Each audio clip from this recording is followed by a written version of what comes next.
ইয়াজুজ ওয়া মাজুজ অদ্ভুত দুটি শব্দ, একটি ইয়াজুজ আর একটি মাজুজ। শব্দ দুটি এসেছে উজাত শব্দ থেকে, যার অর্থ শুকনা অথবা কর্কশ।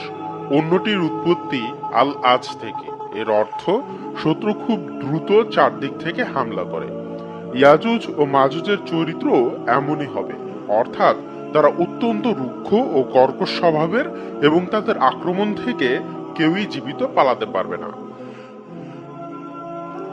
এক পরহেজগার রাজার শাসনামলে বাস করা দুটি জাতি ইয়াজুজ ও মাজুজ।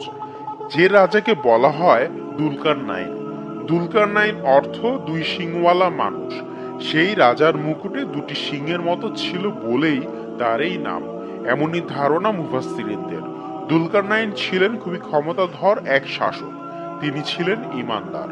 তিনি এতটাই ক্ষমতাধর ছিলেন যে আল্লাহ তাকে প্রায় পুরো পৃথিবীর রাজত্ব দান করেছিলেন। তিনি সৈন্যদল নিয়ে ঘুরে ঘুরে দেখতেন পৃথিবীর কে কোথায় নির্যাতিত হচ্ছে, কে ভালো কাজ করছে। ওই রাজা পুরো জীবন পার করেছেন ন্যায় বিচার প্রতিষ্ঠায়।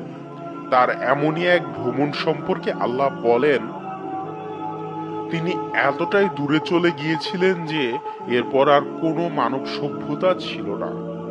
সেখানে দুটি পর্বতের মাঝে তিনি এক জাতিকে দেখলেন, যাদের ভাষাও তিনি বুঝতে পারছিলেন না, কারণ তারা সভ্যতা থেকে এতটাই দূরে ছিল যে তাদের ভাষাও ছিল দুর্বোধ্য।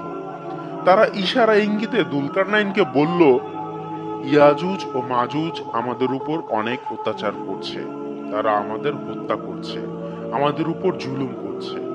আমরা যদি আপনাকে কিছু দেই, তার বদলে আপনি কি তাদের বা আমাদের মাঝে একটা দেয়াল তৈরি করে দিতে পারেন? উত্তরে রাজা দুলকারনাইন বললেন, তোমরা আমাকে সাহায্য করো, আমি একটা দেয়াল তৈরি করে দিচ্ছি। তিনি তাদের লোহার টুকরো আনতে বললেন। সেই লোহার টুকরো দুই পর্বতের মাঝে রাখলেন এবং তাতে আগুন ধরিয়ে দিলেন। সেই আগুন এতটাই বিশাল ছিল যে লোহার টুকরোগুলো গলে গিয়ে এক দেয়াল তৈরি হয়ে গেল। অর্থাৎ তিনি ইয়াজুজ ও মাজুজকে দুটি পর্বতের মাঝে আটকে দিলেন। আল্লাহ তাআলা সূরা কাহাফের ৯৭ নম্বর আয়াতে বলেন, এবং তারা তা অতিক্রম করতে পারল না এবং তা ভেদও করতে পারল না। দুলকারনাইন এই দেয়াল তৈরি করে বললেন, এটা আমার রবের রহমত, কিন্তু যখন আমার পালনকর্তার ওয়াদা পূর্ণ হবে তখন তিনি এই দেয়াল সমতল করবেন এবং আমার রবের ওয়াদা চিরসত্য। এইখানে আল্লাহর ওয়াদা বলতে বোঝানো হয়েছে কিয়ামতকে, অর্থাৎ যখন কিয়ামত সন্নিকটে আসবে তখন আল্লাহ এই দেয়াল ঘুরিয়ে দেবেন এবং ইয়াজুজ ও মাজুজকে মুক্ত করে দিবেন। মহানবী হযরত মুহাম্মদ সাল্লাল্লাহু আলাইহি ওয়াসাল্লাম কিয়ামতের যে 10টি প্রধান আলামতের কথা বলেছেন, তার মধ্যে একটি হচ্ছে এই ইয়াজুজ ও মাজুজের আগমন।